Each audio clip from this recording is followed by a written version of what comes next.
and just lost a legend this week. It's part of my 60 seconds, man, so I'm not going to really jump into it super duper too heavy, too deep, man. But let me switch back over to my shit right here. All right, so we gonna move into this, man. So what it fucking do, everybody? This is in fact a Mundo, your boy White Rice. This week trying something a little different. Got the stream going on Twitch, but also got a Clubhouse room open as well. So if you're trying to join, man, please feel free. Let me showcase what I'm talking about here. So I actually got the Clubhouse room open. Currently nobody kicking it in there, but that's cool. That's motherfucking cool, man. Hopefully a couple of the people I pinged up will join in. But everything starts somewhere, right? So, we just shaking and moving. But every Sunday, man, you can now join the pod on Twitch via the chat, or you can join the pod on Clubhouse and actually fuck around and chop it up with me live on a pod, man. Whenever you want. So yeah, man. What it do, everybody? This has been a crazy week. I fucked around, got the COVID vax. We gonna talk about that a little bit, man. Just a lot of shit going on, dude. Like my pre-production list is fucking crazy lit this week. There's just a lot going on in the realm of sports and news and entertainment and music. And, I mean, some big, some small, some is some very minute shit, but, at the end of the day, that's what we're here to talk about, man. Just talk about shit. You know what I'm saying? So, so let's go ahead and get into it, fam. Let's go ahead and chop it up on the first one. So it's going to be called, this is episode, I believe, what is it? 125, back with the vax. So let's cue that motherfucker up right quick. What it fucking do? Hit your boy, why fucking right? What it do, y'all? This is in fact a Mundo, your boy Rice, and I am back with the vax. So today we talking about that. Didn't mean to rhyme, but you can basically call me Rory and Maul from the Joe Budden podcast. Your boy had to step away to get rid of some toxins like I'm Jack Harlow. But you know what? I got it figured out. I had to deal with health issues, personal issues, work shit, getting shit done, getting to the bag. And now I am back with the vax, dog. Back with the vax. So earlier this week, I went and got a vax shot, my first shot of Pfizer. I know I said I'd be hesitant to get it, but the world is moving on. The fucking variants are not fucking slowing down, and your boy can't keep fucking hiding in these four walls. I'm getting depressed, dog. Getting depressed. Now, it did feel like I got hit by a Cincinnati Reds opening day baseball bat, hitting all the home runs out the park, but I feel better now. I'm back. Let's do these fucking 60 seconds vids, dog. Woo! Okay, dokay. Yeah, man, just, yeah.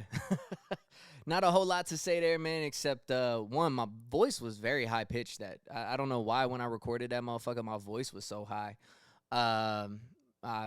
Shit. That's like when somebody catch me in a fucking lie or some shit, my voice get all high. What the fuck you mean? I don't know what you mean. Anyways, man, so yeah, I fucked around. They opened up the vax on April 5th, this past Monday. Opened it up to residents, I believe there was 16 or 18 over. My girl be, doing her thing, and she's out in the public, man, so she wanted to get it. And it wouldn't make a whole lot of sense if she got it and I didn't. Against my better judgment, against my anxieties. Especially with the news reporting of like new variants being, circling around in the B117 and all that. Some of these vaccines didn't, some of them do. But I saw a report that the B117 variant you were protected if you got like Pfizer or some shit. And so we went to Walgreens. They swept up quick too, fam. Like, the fucking vaccines was like the Monday it went into effect, right? They was all booked up Monday. And like we jumped on this like the second we jumped on it on Saturday, the Saturday before, where like we went on there and it was like, oh, there's a bunch of openings for Tuesday. And then all of a sudden we went through the process, and like my girl went through the process, and when she did, it said 11 openings, right? And then when I went through the process, maybe like 2 minutes later, it said there's 2 openings. She had backed out thinking that I wasn't gonna that like I wasn't gonna do it. So she had backed out. And then all of a sudden we jump right back into it, and there's only 2 openings. I said, yo, babe, you gotta do this like ASAP. There's only the fucking 2 openings for the 11 a.m. slot that like we got, like we need to just do this. Like if we gonna do it, we gotta do it. Yeah, man, it felt like my arm felt like I got hit with a fucking Major League Baseball bat to the arm, fam. Like that shit was sore as fuck though. The other thing is like it's not as bad as Moderna. I talked to my dad. He got the Moderna shot, and he recently just got his leg. He got his right leg amputated. That's the leg that's been fucking him up for so long, and he actually got right below the kneecap. Got it actually amputated, man. He's doing really well. His depression is doing a lot better. He's in just like a higher spirits overall. He's got to wait a while for the swelling to go down before he can get a prosthetic, but he's doing well. But he fucked around and got the Moderna vaccine, and or at least that's what was offered to him, within in Kentucky.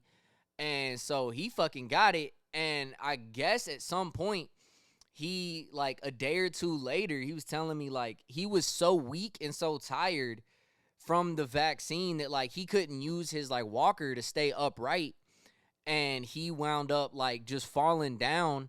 Mind you, he's got one leg. He got his left leg, and that's not even his dominant leg. So he fell down and like wound up like breaking open the stitches in his fucking amputated leg and like all this shit. And he's like, I had to go to the ER. And I'm like, fuck, dude. Like, I don't know, man. I told him he needs to stay in a wheelchair. But yeah, man, so I feel better now. I felt good enough by the end of the week to actually kick out 6 straight episodes of 60 Seconds with Rice on Saturday. So that was kind of fun, man, to just do that. But yeah, got the shot, man. I'm kind of back in action, man, getting back into the swing of things, fam. So we'll see how shit goes. But yeah, man, let's cue up episode number 2.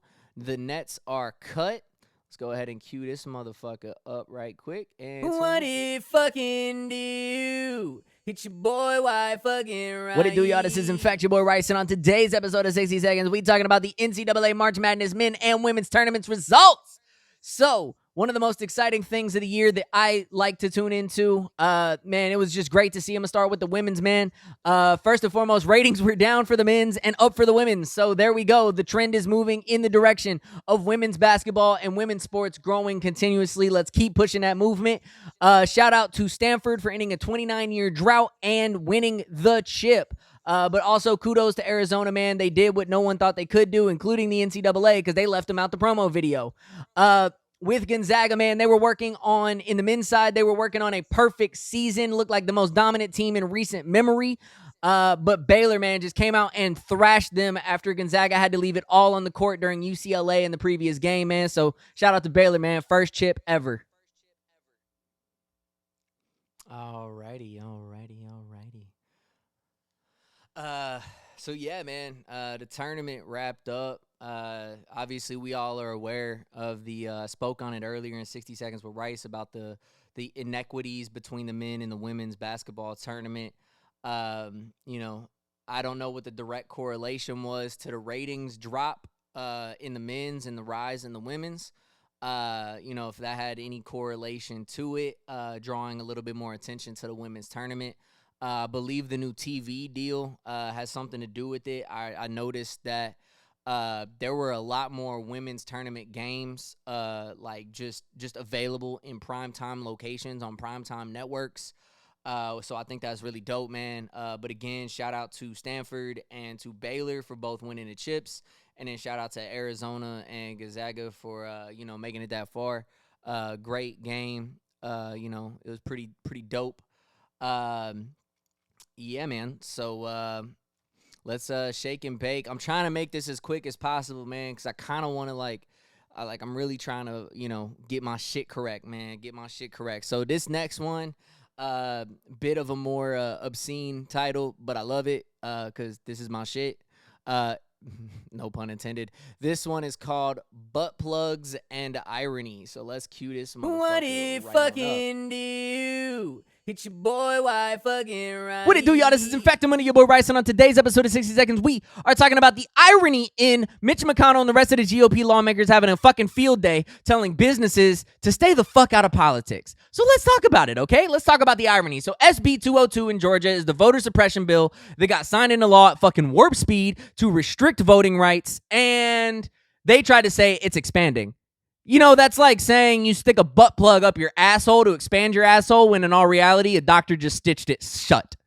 So let's talk about the irony in their response, right? So they're telling companies like Coca-Cola, MLB, Delta, who have all responded and say they do not support this bill and are moving business elsewhere.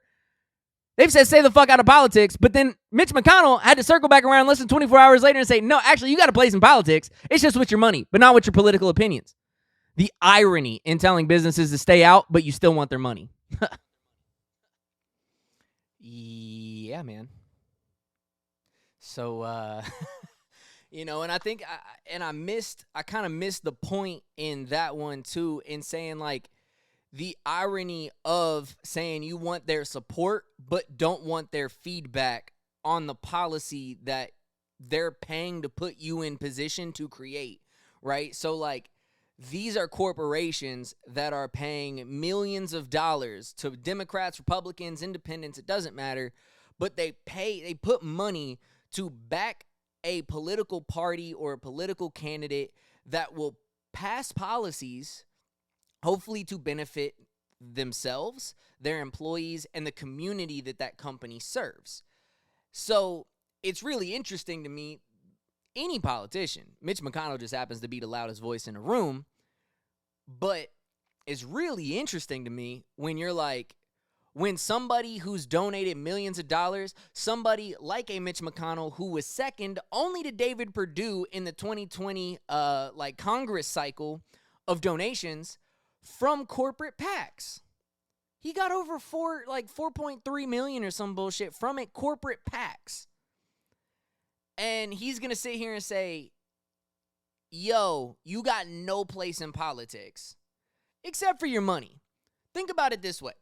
And I kind of wrote it in the text in the Instagram post. But if you think about it this way, if somebody handed me $1 million towards my business, they become what's called an investor. Investors typically lay stake into whatever they're investing in. When you start fucking the money up, and the investor's like, yo, I put money into you to make shit better, to do the thing that you couldn't do without my finances, to run your marketing ads, to finance research and development, whatever the fuck it's about. But I got equity in you, whether that's through equity ownership in the company, whether that is a financial return on investment promise based on X amount of years or months or whatever the fuck it might be. But fam, you now have an obligation to whoever gave you money. It doesn't matter if they gave you $20 or $20 million. You have an obligation to the individual that gave you money. They have a place at the table right now. So Mitch McConnell, Chuck Schumer, Kevin McCarthy, Ted Cruz, fucking whatever the fuck homeboy's name, the fucking governor down at Kemp, down in Georgia, fam. You can't tell companies that are giving you millions of dollars to shut the fuck up. That's not how life works. They invested in you to put you in a position. And again, that doesn't make these companies right for all of a sudden fucking tucking their tail in between their legs and saying, yo, wait a minute. We got to, like MLB or, the fucking baseball teams or whatever the fuck. Y'all tucking tail after last year and changing course don't make you fucking saints. So don't believe for a fucking second I'm defending these businesses. No. But the Republicans passed legislation that allowed companies to donate much more money than they were limited to up until 12, 13, 14 years ago or some bullshit. So, I don't know, man.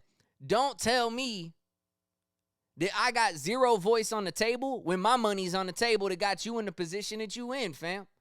So, yes, you gave companies, y'all on the right and y'all up in fucking Washington, I don't care what kind of side of the aisle on, you fought for companies that have the right to be politically involved. You voted to have the First Amendment rights applied to companies so that they're allowed to get involved in politics as an entity.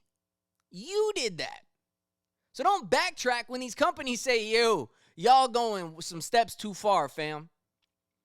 Y'all been standing on a plateau and now y'all trying to climb a mountain and we ain't climbing that mountain with you. And then once they say we ain't climbing that mountain with you, fam, now you want to say shut the fuck up and stay the fuck out. Nah, that's not how that works, fam. You can't open the door. You can't open the door, let them walk inside of it, chill inside your house for, 30 years, 20 years, 15 years, and then all of a sudden you're like, wait a minute. We had a disagreement over the milk, and, you drank my milk in the fridge, get the fuck out. No, that's not how that works, fam. Not how that works. When their name is on the fucking lease, it's not how that works. So, yeah, Turtle Man, you need to, it's just really interesting, man, how politicians be just like, they say shit without fucking thinking, man. Like, look at Trump. He said, or I hate saying his name, man. I fucking hate saying his name. 45. Look at 45. He called for a boycott of Coke. That motherfucker couldn't last 3 days without getting photographed with a Diet Coke on his desk. Failed at his boycott like he failed at everything else. And then you look at like Matt Gaetz and shit, man. Like this motherfucker, like, I don't think he thinks before he says shit, right? So this motherfucker spoke at, and I want to get this correct. He spoke at Women for America First rally. The irony in that. And was talking about the overpouring amount of support he's been getting from, guess who? 45, Marjorie Taylor Greene, Jim Johnson. Ew. I don't know if those are the 3 references you want to list on your resume right now, fam. I'm not sure if that's the resume. I'm not sure if that's the references, man. That is not the references you want on the resume, dog. Dumb. Like, dude, do y'all not think before you speak? Like, for real, though. Do people not think before they speak? Like, we've been told for years that when it comes to politics, it's all like written and they got script writers and all these motherfucking people. What happened to the script writers, man? Y'all need copywriters, because, like, clearly y'all just don't know what the fuck you. One minute you're condemning the fucking insurrection, the next you're like buddy and everything's fucking cool. The next you're fucking saying it doesn't exist, it never happened, or how you calling it an insurrection when no weapons were seized. Fam, no weapons got seized because no one got arrested, dumbass. Like, now Matt Gaetz is over here tweeting he's a part of the fucking deep state. Yo. Like, hold up. Let me see if I can find this fucking tweet, man. Yeah, I got it right here. Hold up. I got it right the fuck here. I may be a canceled man in some corners. I may even be a wanted man by the deep state.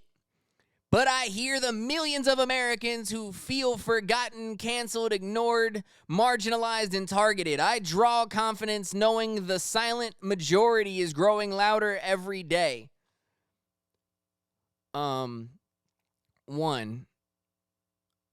What deep state wants you, dog? I don't think any state wants you, let alone the deep state. I think Florida's even trying to kick this motherfucker out. And okay, the Americans who feel forgotten, canceled, ignored, marginalized, and targeted, who? Pedophiles? Is that the silent majority you're talking about? Is the amount of pedophiles? Fucking teenagers? Is that who? You might want to check your references, dog. Check your fucking references, man. What the fuck are you what the fuck are you talking about? Check your fucking references. Because the references you gave at a very ironic speech at a very ironic fucking, Women for America thing while you're in the middle of a sex ring organization scandal and your boy is about to flip from jail to cop a plea deal? Dog, whoever your lawyer is doing a terrible fucking job. And I'm going to touch on why you need a better lawyer because I think your lawyer is a mechanic. And we'll touch on that later in a 60 Seconds with Rice video because, bro, I would have told you, shut the fuck up by now. But please, keep speaking, man, because you just making your case worse and worse and worse by the day. So please, bring character references like 45 Marjorie Taylor Greene and Jim Johnson into the court, dog. Please bring those character witnesses into the court, and let's see how well that goes for you. Yeah, man, so that's about that on that, man. Let's fuck around and move on. This is the more somber one that I did on Prince Philip, and more importantly, at least to me, not more importantly, but, every life is precious, but, to me, this one hit a little closer to home, man. So this one is called X for Life. Let's go ahead and cue that bitch up. What it fucking do? Hit your boy, why fucking right? What it do, y'all? This is in fact your boy Rice, and on today's episode of 60 Seconds, we are on a bit more of a somber note as we had two high-profile passings. First and foremost, prayers up to the royal family as Prince Philip passed away at the youthful age of 99 years old after being the longest-serving consort in the British monarchy's history, which is amazing considering how long this monarchy has been around. The one that touched a lot closer to home for me was the passing of Earl Simmons, a.k.a. known as his stage name, DMX. DMX, through his illustrious career, inspired so many musicians, artists, producers like myself through his music, through his words, and through his actions, man. Unfortunately, he did have a battle with addiction throughout his entire illustrious career, and unfortunately, he lost that battle as of yesterday at the age of 50. Just putting up prayers, man, to him, his family, friends, the Rough Rider community, and the entire hip-hop community, man. So let's take a moment to say X for life. Yes, sir. Yeah, man, it's a sad day, man. It feels like more often than not, we continue to lose legends. And now I don't know if this is just, is this like a result of growing up? Is this how my parents feel right now as they watch, all their legends die? And I mean, really, if you think about it, man, because of news media, because of the way media has evolved, in the way that people are able to reach more people beginning in, the 40s and the 50s, after World War II, I feel like a lot of those legends were created from the fact that, like, the reach was a lot greater. Obviously during times when phones and telegraphs and all this shit didn't exist and communication was a lot harder, between people, just day-to-day people, you had to, like, know the artist touring into your city. Like, they had to really be well off. You needed to know, the actor or the theater Broadway actor, you know what I'm saying? Because back then it wasn't the movies, like they had silent films and shit. But like, people were able to grow a more broad audience, and it feels like, a lot of the legends that we've already grown up idolizing, we continue to lose. Because I think there was that transition period, too, when, like, my mom grew up with Michael Jackson.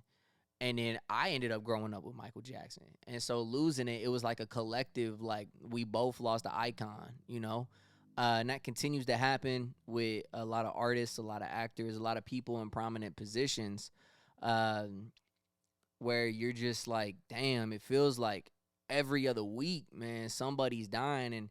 And I mean, especially in hip-hop, man, like, it's like there's a lot of, what I would call unnecessary murders, man. A lot of drive-bys, a lot of violence that, is just exponentially creating more death within our industry in comparison to other industries. Who, country people ain't rolling around with a fucking shotgun just shooting a motherfucker up. And I understand that the culture is a lot different. One motherfucker's on a ranch and another motherfucker's, on 1/16th, You know what I'm saying? Like, it's there's a big difference in our culture and in our environment, man. Um, but yeah, I feel like we just keep continuing to lose legends, man. But again, rest in peace to DMX. Um, also rest in peace to Prince Philip, man. That dude lived a full fucking life of royalty. Um, you know, but yeah, man, rest in peace to X. Rest in peace to all the legends that we've lost, man, and continue to lose, man. Hopefully, we get a break. So yeah, man. Let me move on to the next episode. So I believe this is episode 129. I think, man, I be losing track for real, for real. I straight lose track. But this is 129. The truth's out. So let's tune in. What it fucking do? Hit your boy, why fucking right? What it do, y'all? This is In Fact Your Boy Rice, and on today's episode of 60 Seconds, we are talking about the wild, wild truth that came out about the truth willingly from his own IG account. So if you haven't heard, over the weekend, last weekend, Paul Pierce fucked around and got an IG live with a bunch of strippers and motherfuckers at his house, partying, drinking, smoking, strippers in the background, twerking and shit. Nobody was naked, but like they was twerking and shit. And I think he forgets that ESPN might be on his little paycheck, but it's a Disney company, and Disney does not fuck with its image, so they let him go on Monday. Before it broke, he tweeted out, even when I lose, I don't lose, whatever. But like, bro, we still in COVID time, so I don't know what the fuck you doing. One, two, you married with kids. If that's a part of your marriage and y'all are cool with that, that is what it is. Everyone's got their own business. But like, bro, I mean, I think he probably will bounce back, maybe with Barstool or something. I mean, shit, Cam Soda's saying $500,000 for you to fucking do NBA analyst work with strippers in the background. It may be a joke, who knows, but fucking the truth, man. The wild, wild truth. It is the wild fucking truth, man. So, grew up watching Paul Pierce, play ball, man. He was definitely a baller I looked up to growing up. And, he's definitely a legend. He earned the Truth nickname on the floor. And I think he just earned it off the floor as well. Like, that man definitely was just like, fuck it. Maybe his contract was already coming to an end. Maybe, we don't know what the back end situation like that is. Maybe someday we will. Like, maybe they was trying to do to Paul Pierce what they've done to a lot of people, which is like, you take a pay cut or, get cut. And he just said, fuck it. Who knows, man? He might have just said, fuck it, fuck you, and done his thing. But definitely Disney is not a fucking organization that plays around, man. Like, for real. They will make you jump through hoops if you, like, work for Disney World in any capacity. Unless you're third shift when the park is closed. I find this out because my girl used to work for Disney. And like, they will make you you have to have Disney look. You have to have Disney sound. You have to talk a certain way. You have to look a certain way. You can't have visible tattoos or piercings, which I understand. I understand a company has a look, but I feel like, just as somebody who is absolutely fucking covered in tattoos, I feel like it is partially discriminatory to tell someone you cannot participate in this job because you have a visible tattoo or a nose piercing or, some, like a fucking gauge or some shit like that. Like, if you are such an inclusive company, why is it you are so strict? And I get it, Walt Disney World is the magic for the kids and all of that, but like, fam, janitorial staff, behind the scenes engineers and technicians, what the fuck? The only people who get to fucking be themselves are the Imagineers, and they making fucking enough money to do whatever the fuck they want. They can walk around with a badge and have fucking gauges and tattoos and all this shit. They fine because they the Imagineers or whatever the fuck. But I think the difference in why Paul Pierce got fucked in this situation is because he willingly did it rather than somebody recording it and leaking it. But I don't know, man. I had a good laugh on this. Like I said in the comments under the IG post, if this is how, if their relationship is like this, like, that's on their business, man. I know couples that be allowing their partners to do some wild shit and couples that be doing wild shit together. Definitely know a bunch of couples that hit the strip club together. I know from my time out in Portland, I know a bunch of fucking swinging couples, man. Like, that shit is wild out there, bro. I know a bunch of couples that be doing a lot more wild shit than strippers in bikinis twerking on IG Live. I can tell you that much right now. So I got nothing on that. But fam, again, we still in COVID. What the fuck you doing, dog? Also, you sacrificed an easy-ass bag. Like, I mean, it's Paul Pierce. He gonna land on his feet. But, dog, one, why you throwing parties? We at the tail end of COVID, man. And two, why you IG Live in it, bro? Keep it low-key. Keep it low-key. But so many bags have been lost to ass.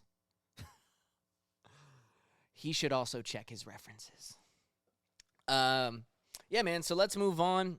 Just like I mentioned earlier about, homeboy's lawyer telling him to shut up, let's go into episode 130. It's called Rock and Poles. What it fucking do? Hit your boy, why fucking right? What it do, y'all? This is in fact your boy Rice, and on today's episode of 60 Seconds, we are talking about what apparently the polls say The Rock has cooking if he ever ran for president.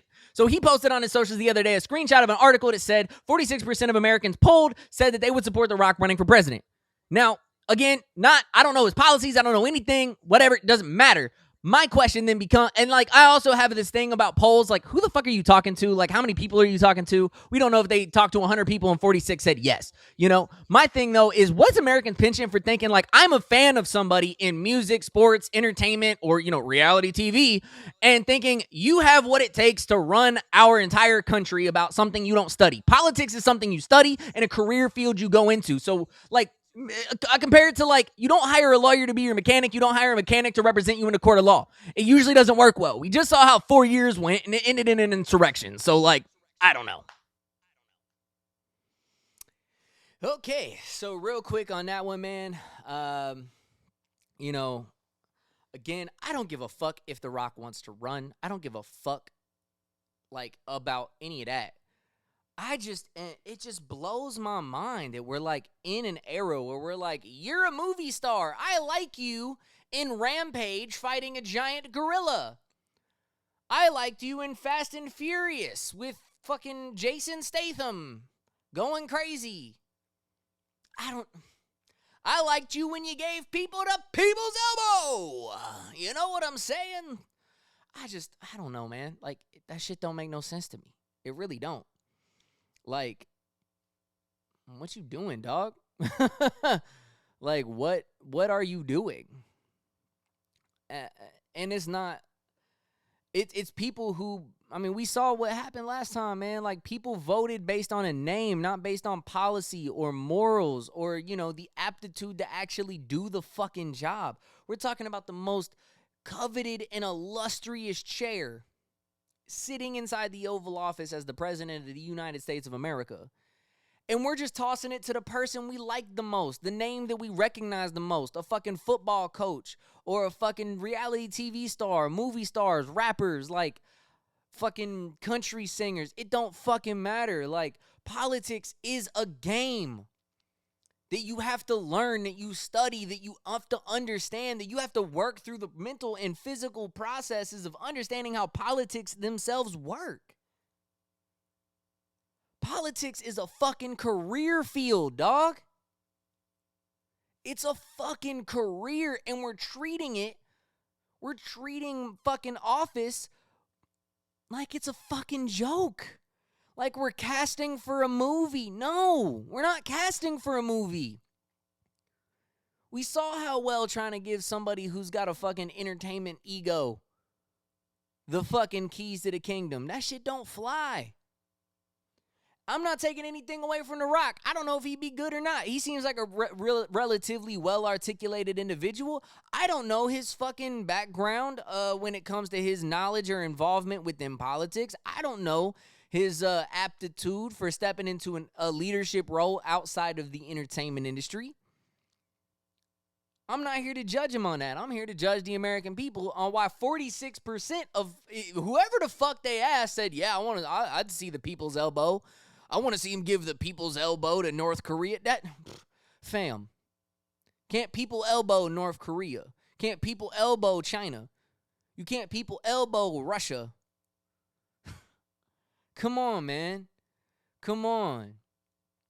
Like, we just live in too crazy of a world, man, and y'all just putting whoever the fuck you want in places of leadership beyond what, like, and that's the beauty of America, though, and so I don't take that away from anybody. Like, the beauty of America is fuck, man. Like, we legitimately can, in fact, do whatever the fuck we want. To an extent. Like, within the law, we can do what we want. If we set our mind to it, we can do it. I just saw today, oh man, what's the kid's name? Diggs, he started his company called Good Pillow. As just a socially responsible pillow company, I imagine in competition to My Pillow, and a bunch of people were calling him out saying, what are you doing? What are you doing? Like, what? You're just using your fame to try to challenge somebody who puts Americans to work. Well, also, fam, it's an American-based company. Good Pillow is an American-based company. So, one, you're an idiot if you think that, like, people also aren't going to gain jobs from that. But two, we live in an economy where, like, we ask for, one, no monopolies, and two, competition drives business. Why do you think you see 3 gas stations and a Walgreens on a fucking street corner? Because one gas station draws attention to the others.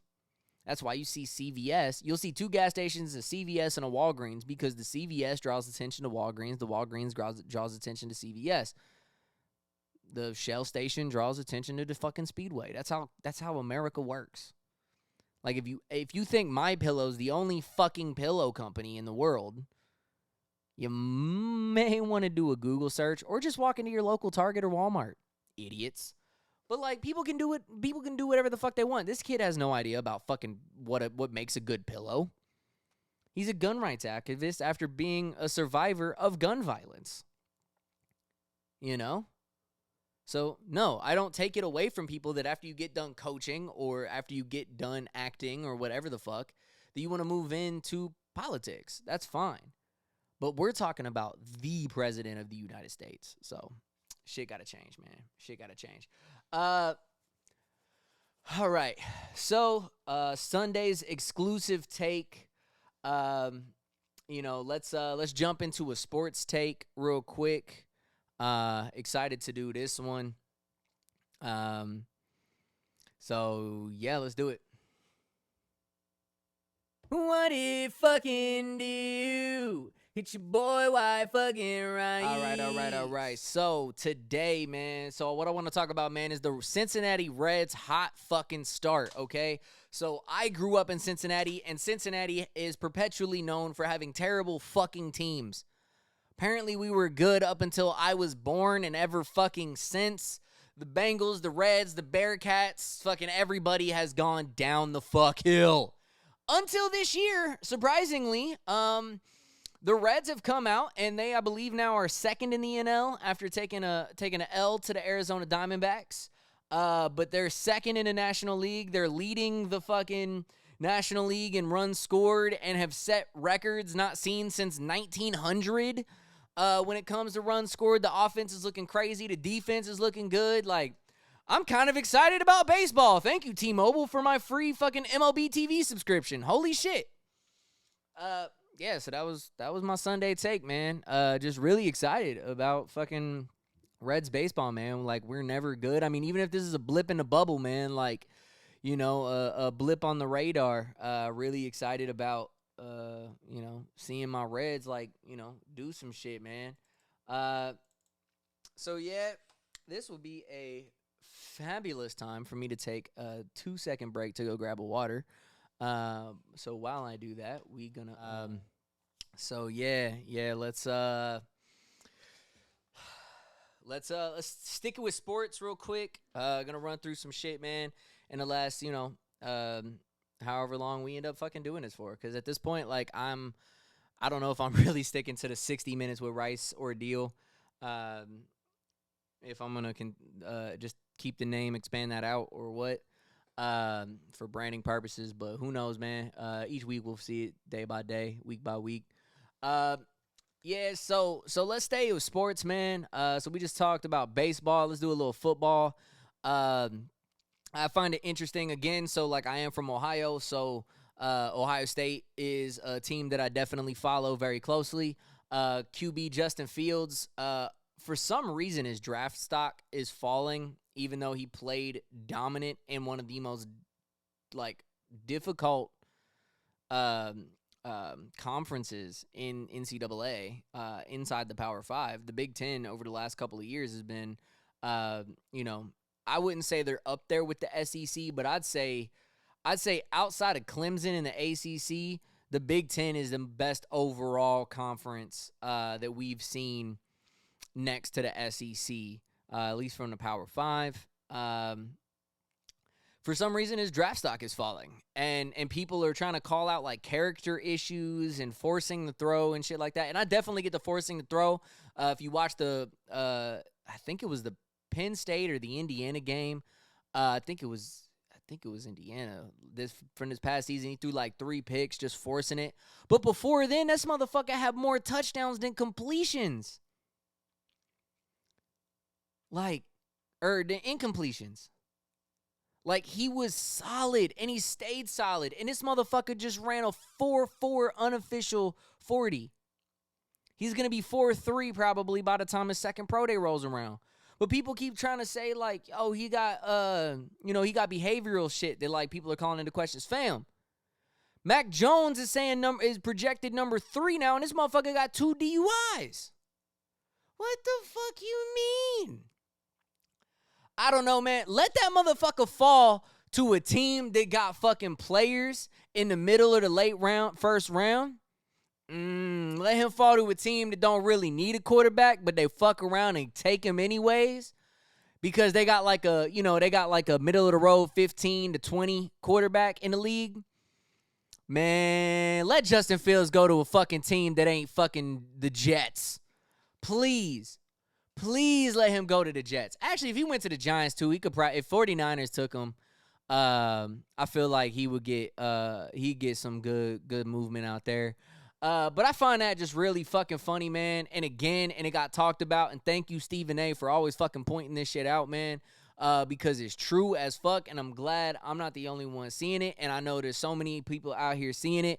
I wish more people would be able to see it, but it's always the black quarterbacks where they will excuse the white quarterback for some shit, but the black quarterback will just fucking, their whole draft stock will fall because they like to eat fucking plain Lays over barbecue or some shit like that. You know what I'm saying? Like, they'll find the dumbest fucking reason for their draft stock to fall, but Baker Mayfield got drafted number 1 over the fuck all.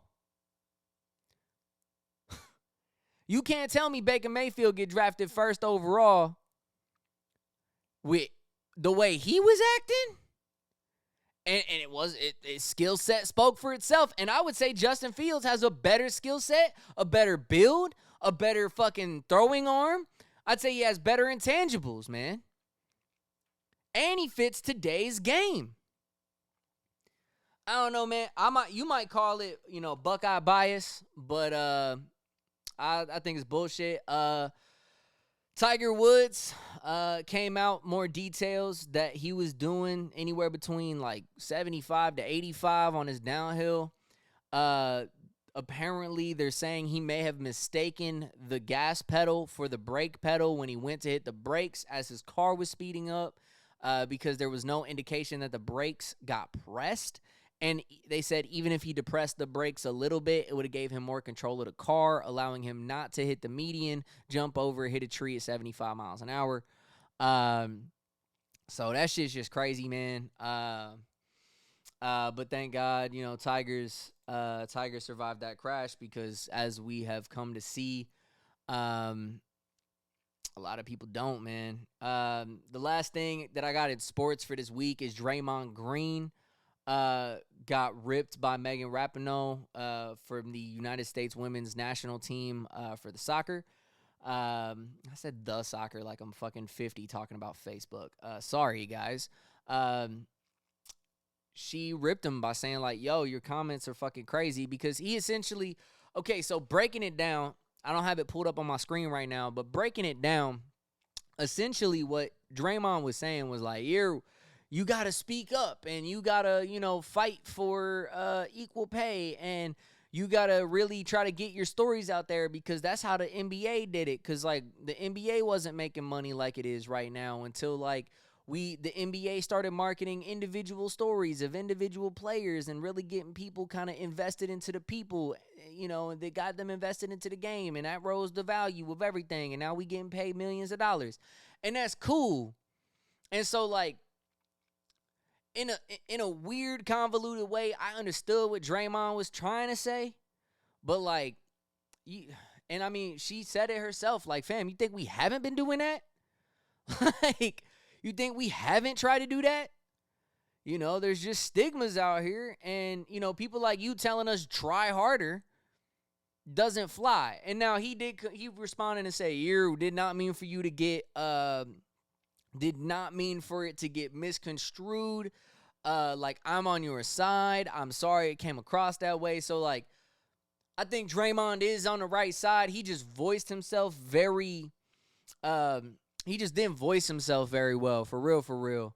So he needs to, and I think that's the problem too when it comes to Twitter. A lot of people want to share fucking Twitter shit they want to share shit that really honestly need to be like an IG live. Don't do IG live like Paul Pierce, but shit that need to be an IG live or IGTV video, or like something where like you can make yourself clearly understood the position that you're taking. Because Draymond, bro, putting shit in 200 some odd characters or less over a span of 3 or 4 tweets just ain't gonna fly, dog. Not when it comes to an issue like this. Not when it comes to a topic like this. There's a lot of shit going on right now that, you can't put into Twitter characters and expect everyone to know what you're talking about. Like, that's just, it's not how the world works right now. People read things in 17 different ways, and people are honestly looking for a way to just like put an X over your name, man. Like, that just is what it is, man. You got to be careful out here, and it's why I speak my shit, but I'm, I understand the perspective of where, like, at some point, I'm going to start getting that same heat too, because I get on my 60 seconds videos and I speak perspective, man. I speak my truth and my opinion from my perspective. But I'll always get on here and on there and tell you that, like, I am, again, one perspective in over 7 billion perspectives worldwide. So the way I might see things or be understanding of someone, I understand that there's going to be a whole group of people who are not. And, obviously, I think the whole world needs to be a little bit more understanding of each other, man. Like, that just is what it is. So, yeah, let's keep shaking and moving. I'm going to jump into music because that's my specialty. I didn't pull a whole lot of music shit from this week, but I came across a couple of articles I thought were interesting to talk about. Man, I can't wait for one day when when there's enough people in the chat rooms and in the clubhouse sessions, man, that like want to join me for the conversation.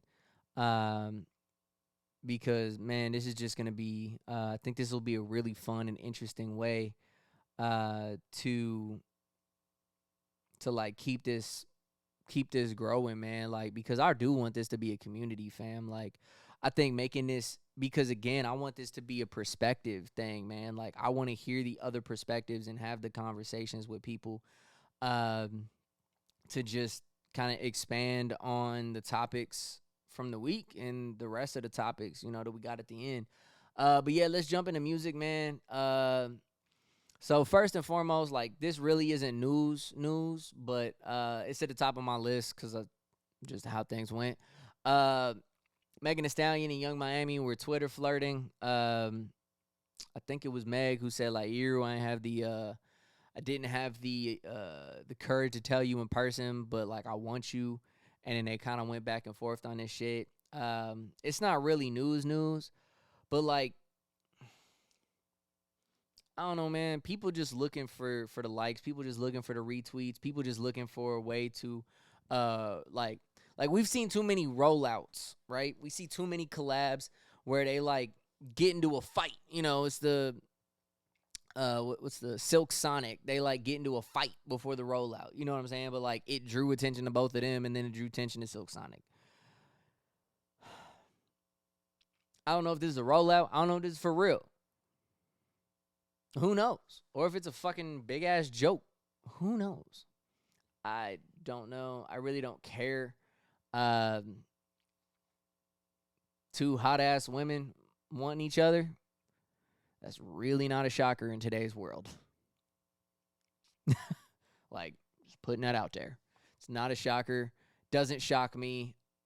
I don't understand the shock value online of so many people being like, "Oh my God, what do you mean? This, that, and the third." Fam, two women can be together. Two men can be together. Whatever you identify, you can be together. However you identify, you can do and date and fuck whoever the fuck you want. It don't affect me. So I don't understand like all these people getting on here all worried and shit about Meg Thee Stallion and Cardi fucking humping on stage and grinding and shit. And now they on Twitter fucking freaking out that yet again two beautiful women can be sexual together. Like, and it's funny too because these are the same motherfuckers. And my girl says this shit all the time and it's facts. It's super facts. The motherfuckers who be speaking out so heavy against all this shit and who are disgusted by it are also the same motherfuckers watching lesbian porn.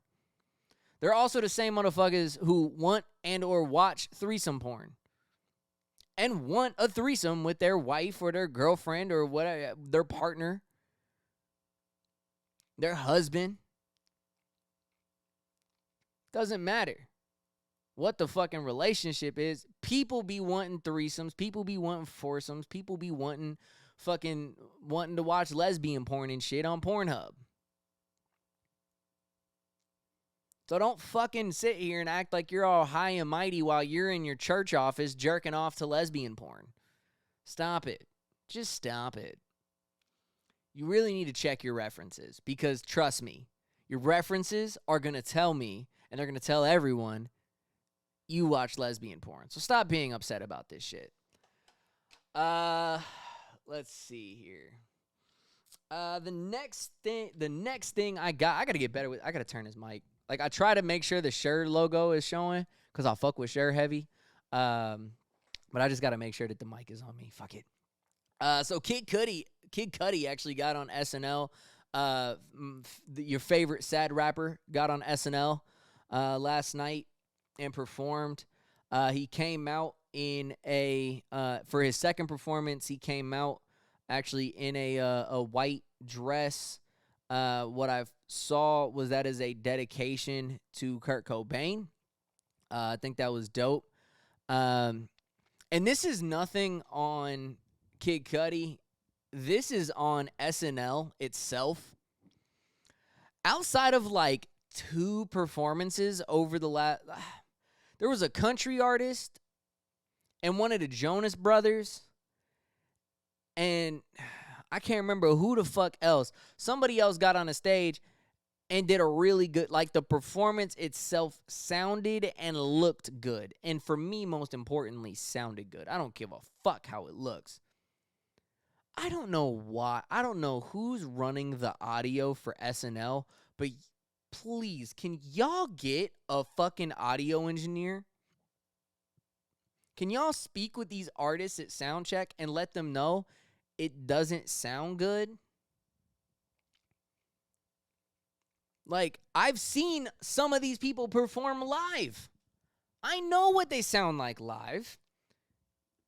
Or at least their live performance. Now, actually live, barely anyone can sing anymore, so don't act like I'm not aware of that. But, like, last night, like, Kid Cudi obviously does, like, the sing rap, the sad rap, and just, like, the way the audio was coming through, there was no echo, there was no reverb, there was no effects coming from the DJ, processing before it kicked out. And I'm just like, this don't sound good. Like, I know the records, and this don't sound good. Like, I know how he sounds. I know how he sounds live, and I don't know, it just wasn't it. And I know, like, that's just an aspect of what they do, but damn, like, you on a level of Saturday Night Live, like, your shit should be able to come out well. These people perform really well live. And I'm like, obviously, I haven't seen every fucking SNL performer live, but like the ones I have, I'm just like, and I think and that's why I say I think it's more on SNL than it is Kid, or any artist that steps on that stage, because I just don't know if they have the engineer that really kicks that audio to the next level, to where like the artists sound good along with looking good. So I don't know, man. That's kind of where I am with that. I did want to circle back around to DMX. Is something I wrote down that I was reading an article right before I hopped on, that he did in fact finish a studio album throughout the quarantine, and unfortunately he will not be here with us to share in the rollout and enjoyment of that record, but I am very excited for that. Again, X for life, rest in peace. Here's one I did want to talk about a little bit. So Cupcake, my girl listens to a couple of her shit. I don't feel, I'm not really like into it like that. But she made a comment about female rap being boring and mediocre right now. And if I'm not mistaken, she's 23, 24 maybe, probably somewhere in that 22 to 24 range. I know that. She young, right? So she grew up.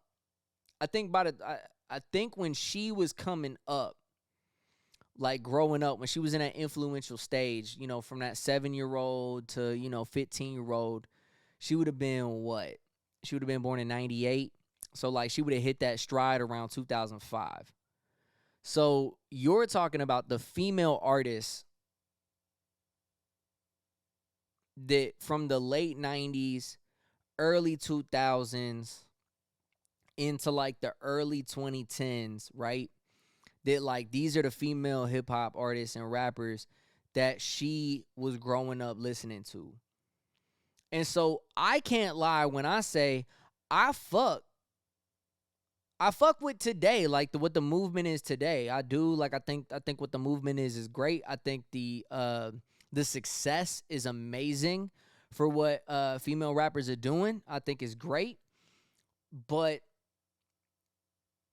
in my opinion, personally, I will listen more frequently, and I have more female rap saved from the late 90s, early 2000s. I got more of that saved on my like personal playlist than anything else.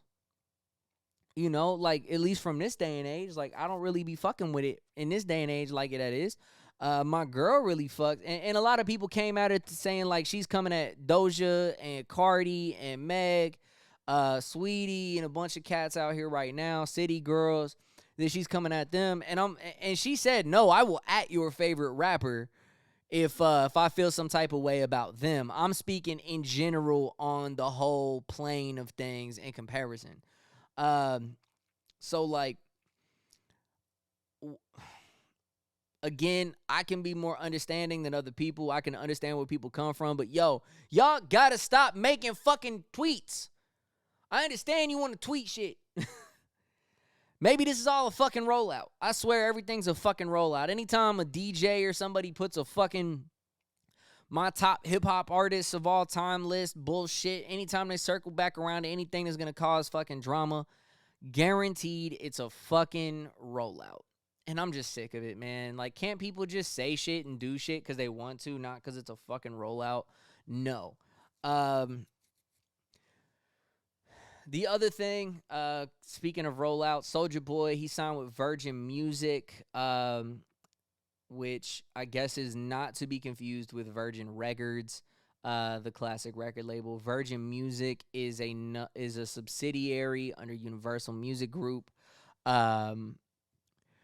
So I think, too, and what this speaks to is Virgin Music is an independent distribution arm underneath UMG. So very similar to like how ADA, how you can be an independent artist and you can distribute music through ADA, even though it's owned by Warner. Virgin Music is a independent distribution and label services company for artists. So what's really interesting is, like, obviously I co-run Nashville Unsigned, which is a magazine that serves the independent music community, and we've offered label services for the last couple of years, kind of low key, kind of building up the system, and now we offer it high key. And we've always said labels are fucked if they continue about their model, because artists are realizing, why am I going to give you 90 some odd % of ownership or completely 100% ownership over my master, and I'm only profiting pennies on the dollar, when I can find a team or a place that offers label services? Well, look at them now. Major record labels changing the way they approach things and launching divisions to service artists who want to remain independent, but the label still wants a bag from somewhere, and so they're going to make money signing someone like Soulja Boy, who's got who can distribute through them and more or less hire their team, probably for a nice chunk of change, or like they get X amount of ownership or X amount of profit. So like, hey, your song makes $1 million, we get 200,000 of that for providing label services and distribution. Like, I don't know what the contract looks like, but I find it really fucking interesting that for years we've been sitting over here saying labels are fucked because people more and more frequently are able to blow on their own and don't want to sign over masters, because what's the point of making, after you pay lawyers and pay managers and pay business managers and pay all the motherfuckers on your team, what the fuck is the point of selling $1 million when the record label is going to take 80%, 90% of it, and through the 10% you now owe, of that 10%, 100% of that 10%, you're now taking 20% off the top for your manager. You taking another 10% for your business manager. You taking, and then that 10%, now the 10% you made, now you splitting 10% into 5% because of publishing, and now you take the publishing 5%, the 100% of the 5% that you just made has to now get split by 40, 50, 60% to pay the rest of your personal management and personal team. So you making somewhere between 2.5% and 3%. You making 30 grand on $1 million. Fam. And now record labels are like, wait, we're losing money because these people are making a fuck ton of money and they're just hiring their own teams. Let's just put teams together and pimp them out. Here we go again. Something that is not a rollout. I really haven't touched on it. I kind of touched on it. I made a joke about it in my Back with the Vax episode from earlier. But, I really haven't been tuning in lately to the Joe Budden podcast at all. I don't know that. And so I'm getting a clearer picture as I have dove a little bit more into the story. But there's a fucking rift, and probably why I stopped listening, because the episode started to get ass. Like the shit started to sound like ass. They were moving into Patreon and trying to shake and move, and I felt like the content was just getting stretched out or like consolidated so that they could push the Patreon and shit.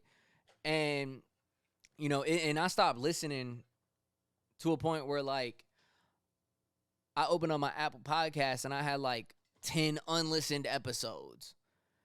And it just was like, I don't know, man, the episodes was getting boring. The content was boring. And I think that comes from the fact that like we're still in a pandemic, so there's not a whole lot going on. People can't be going out and doing shit.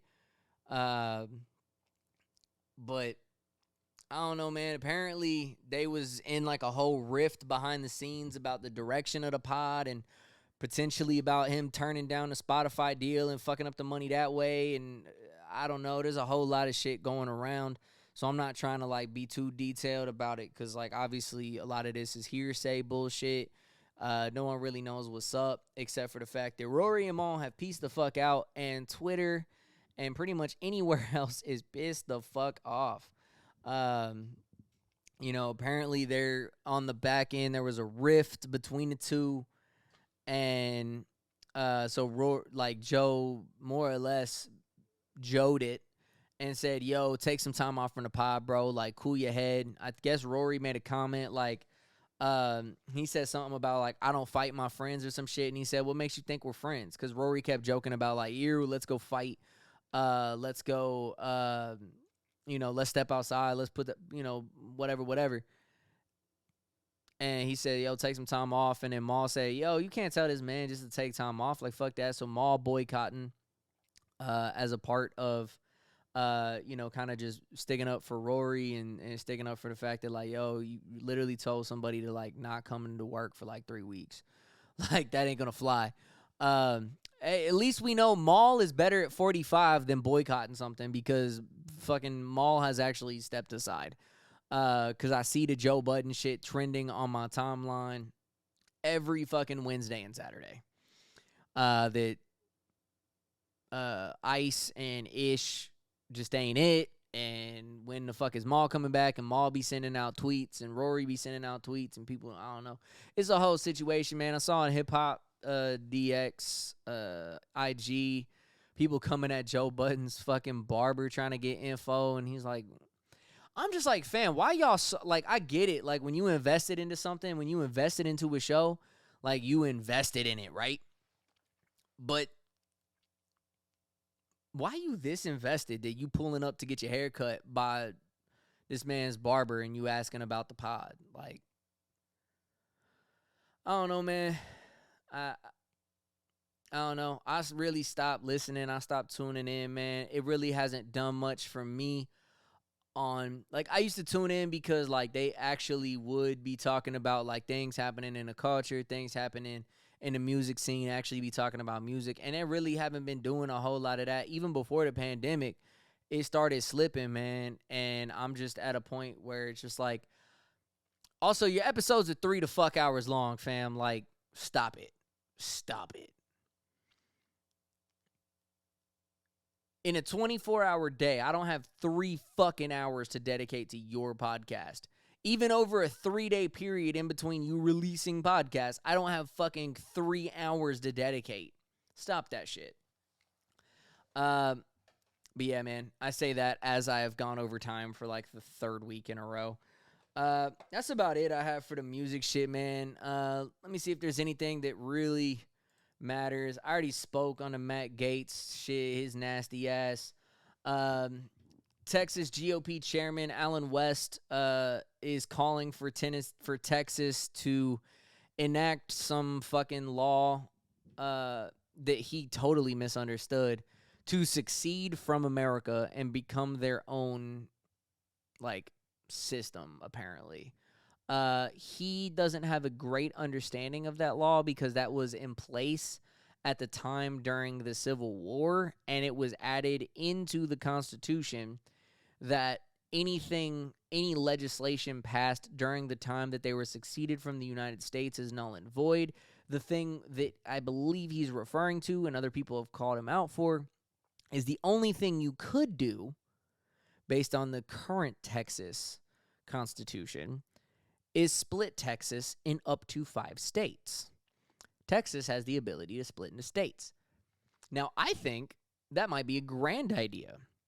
How about you let Dallas, Austin, Houston, and their areas be their own little states, and then the rest of the state decide what to do with the other 2 parts?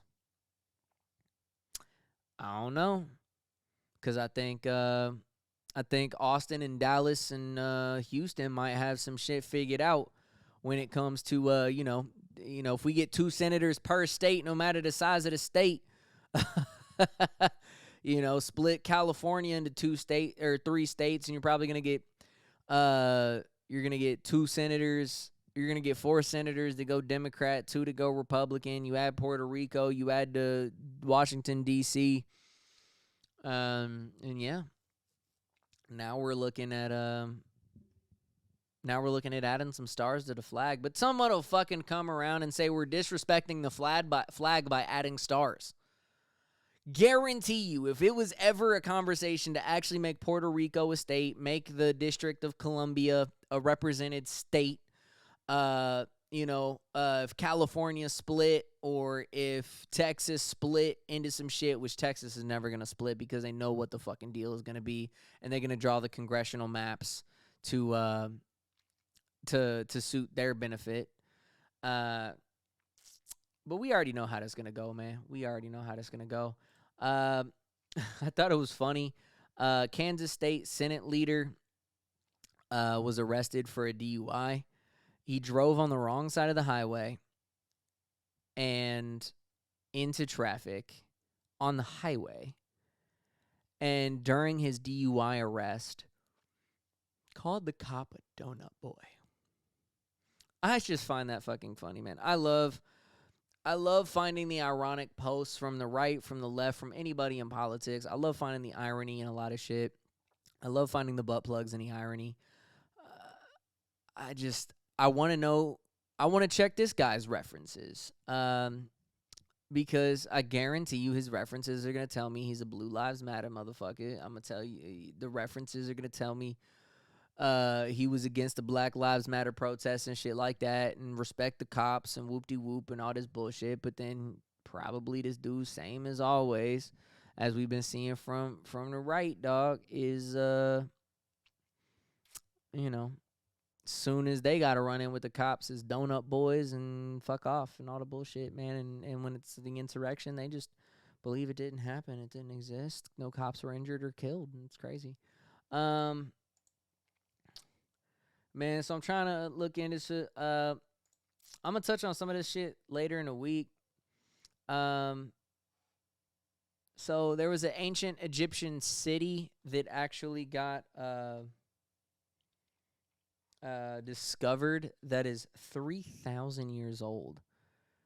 Like, that shit's fucking bonkers, man. That shit's crazy. 3,000-year-old city. That is quite insane. So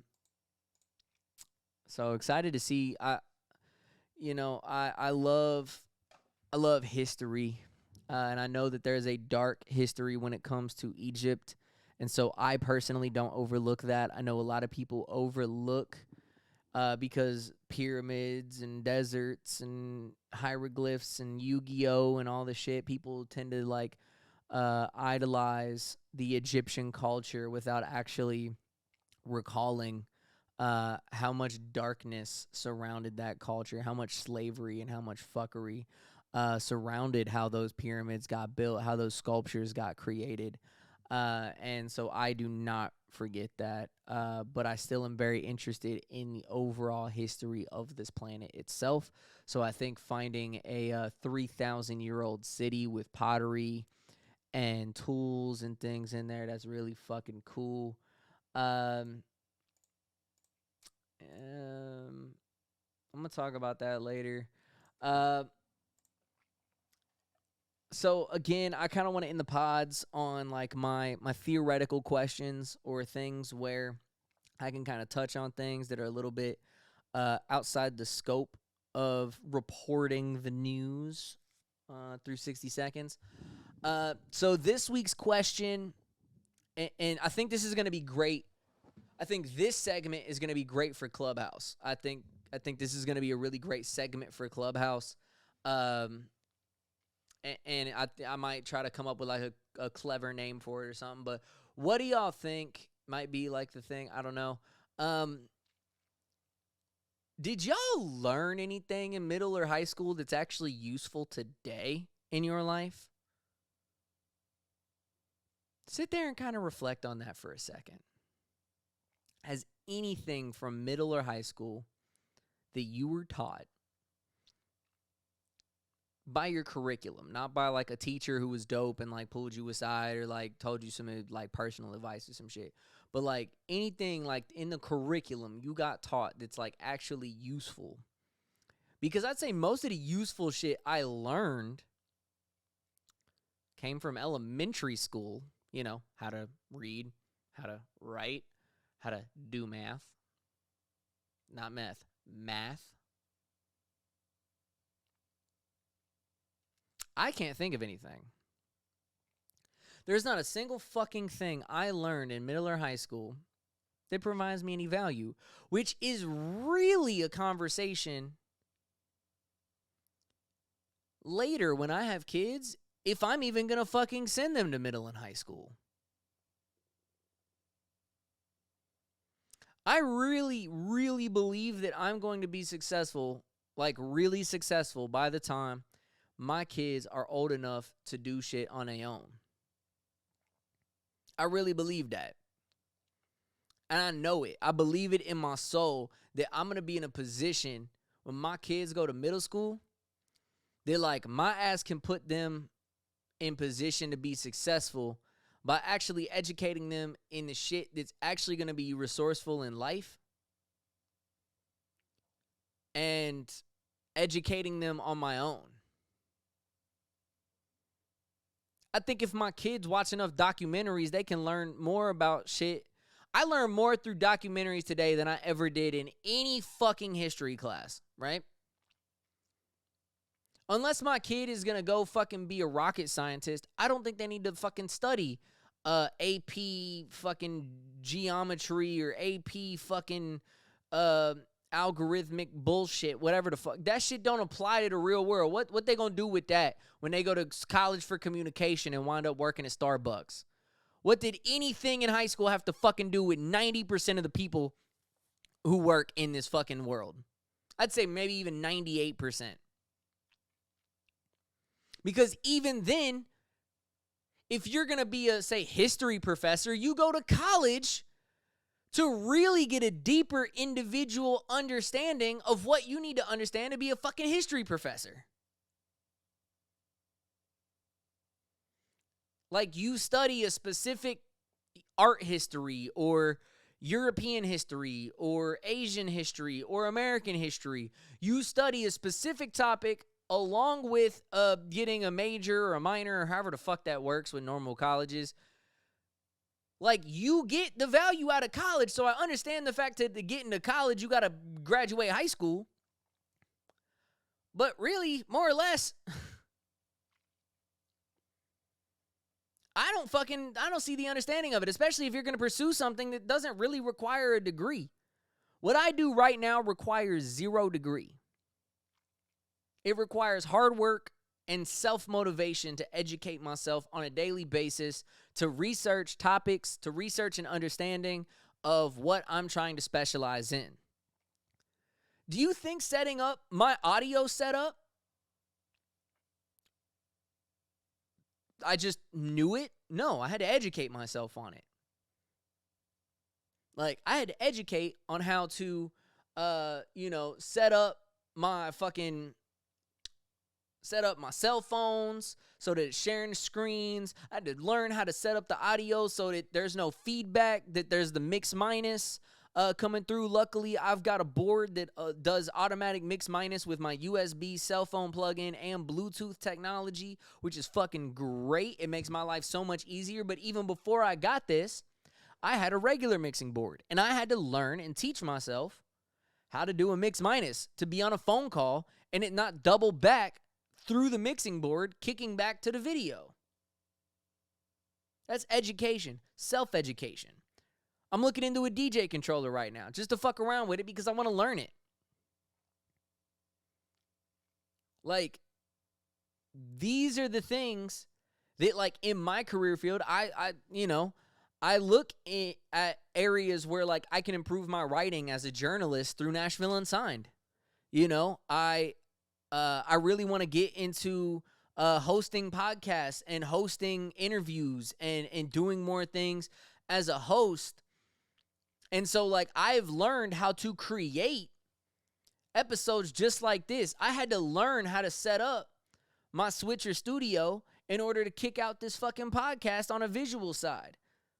I had to educate myself. I had to read articles. I had to read frequently asked questions. None of this shit was taught to me. How to be successful in the music industry was never taught to me, but it was the career field I wanted to go into. And even college can't do it for you. Not in this industry.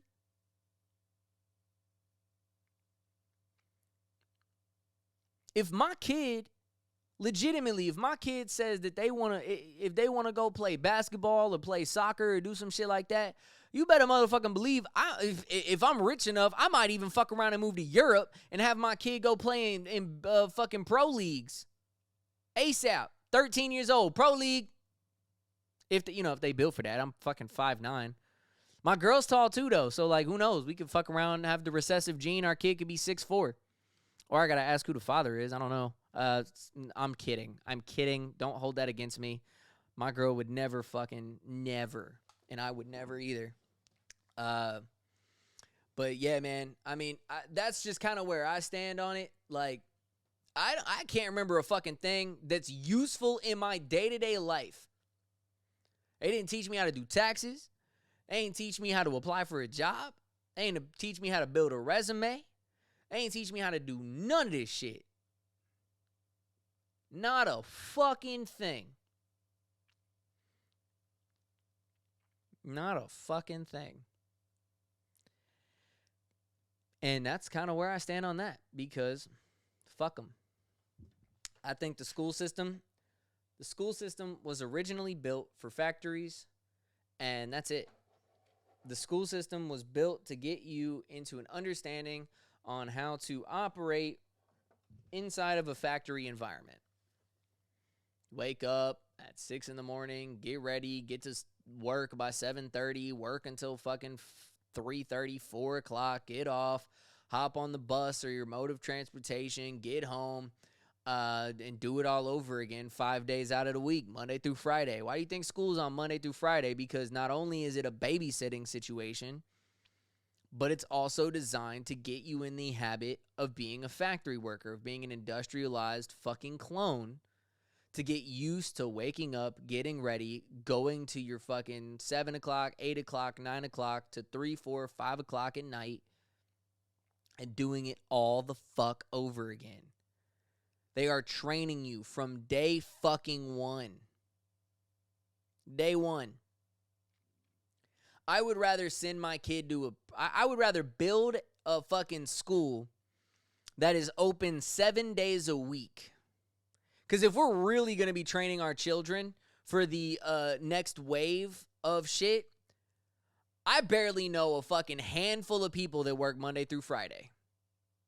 That is their actual day-to-day office job schedule, Monday through Friday, 7 to 3, 8 to 4, 9 to 5. I barely know a fucking soul that does that shit. The people I know get a fucking Tuesday off and a fucking Friday or Wednesday and a Sunday. That's how school should be. If we really trying to offer that shit up, we should build a school around the parents, because there's a fucking mom out there. There's a fucking mom out there who desperately needs their kid to go somewhere on a fucking Saturday when she working. There's a single dad out there trying to hustle and do his thing at night. And it would be great if his kid went to a night school rather than a fucking day school. I mean, obviously the logistics would be fucking insane for that shit, but I feel like there's value there. Hell, I went to college and we had school every day of the goddamn week. 6 days a week, we had school. If we had 2 classes that month, we had 6 days a week, 8 hours a day. Welcome to Full Sail. But hey, I liked it because I had to learn shit, but I also got to learn, like, during months when, like, we were trying to knock out electives like science or math or whatever, whatever. We'd be learning about law, and in the other class, we'd be learning on how to produce an event. And so 3 days out of the week, I had to sacrifice learning about how, like, the law works in the entertainment industry. And then the other 3 days out of the week, I got to learn how to fucking throw a fucking show. I got to learn how to put on a festival. It's fucking dope. And I think that's what kids need, man. We cut all the fun shit out of school, and so kids, all they got is boring, which gets them used to mundane, and then they go to work and do mundane shit, and then you wonder why everyone's so fucking depressed. You give nobody an opportunity to enjoy themselves, man. Kids need to enjoy themselves. And that's why I'm sitting here thinking, man, I've talked with Missy about this, and I've talked to my mom about it. I've talked to my dad about it. When my kids turn 12, 13, and they off to high school, whenever they off to high school, 12, 13, 14, whatever the fuck, I'm going to say 2 things. If you want to go on home, if, like, they already got a passion that they, like, really, truly, like, fuck with, and I know that's, like, early, but, like, hey, I discovered I fucked with music at 13, so, like, I knew what my path was at 13 at that point, so, like, who knows? But, like, yo, if you know at some point during high school, like, I want to do everything I can to support you. So, like, if that's putting you on homeschool so that you can, go to the gym and practice fucking your dribbles for 4 hours a day during the morning when the rec center open, and then you can come home and kick it, you know what I'm saying, and do your schoolwork, cool. Like, because obviously I still want my kids to get the educations, but, like, also, like, I feel like I could better homeschool them through fucking just showing them a bunch of History Channel documentaries than anything, man. Like, because I don't think my kid needs to know the square root of X minus the square root of Y. I don't think so. Like, I don't think my kid need to know that shit. Like, truthfully, I don't think my kid gonna be. I know the brain between me and Missy. My kid ain't gonna want to know that shit, and ain't gonna need to know that shit. Trust. But yeah, man, that's sort of that was how I wanted to end my podcast, man. Just y'all think on that, man. Think on that. Is there anything y'all actually learned in middle school or high school that's relevant to your life today, to executing your day-to-day life today? Because, man, that shit be crazy, man. When I got asked that question earlier in the week, I said, what the fuck? Damn. You right. But yeah, man, appreciate y'all. We pushing like an hour and a half ish here for the audio for the YouTube version, man. A little over an hour and a half now for everybody else. But all right, one love to all of y'all, man. Hope to continue to grow the community. Thank you guys for tuning in. Thank y'all for tuning in, man. And now again, moving forward, every Sunday afternoon, you can catch the podcast live on Twitch and join the podcast live on Clubhouse. So if you'd like to join the conversation, you can do it via the chat on Twitch. Ask questions, provide comments, go back and forth. Same for Clubhouse, man. Gonna figure out how to do this. Gonna set up gonna try to set this up to where, I got people coming in and chopping it up, giving perspectives, man, because I really, really believe that my perspective through the week is 1 in 7.8 billion or whatever the fuck we got now. And there's so many opinions in the world and on Clubhouse, and I'd love to hear from all of you, man. So, yeah, thank you guys. Thank you guys so much. And we're going to get the fuck out of here the same way we do every single fucking week. What it fucking do? Hit your boy, why fucking right?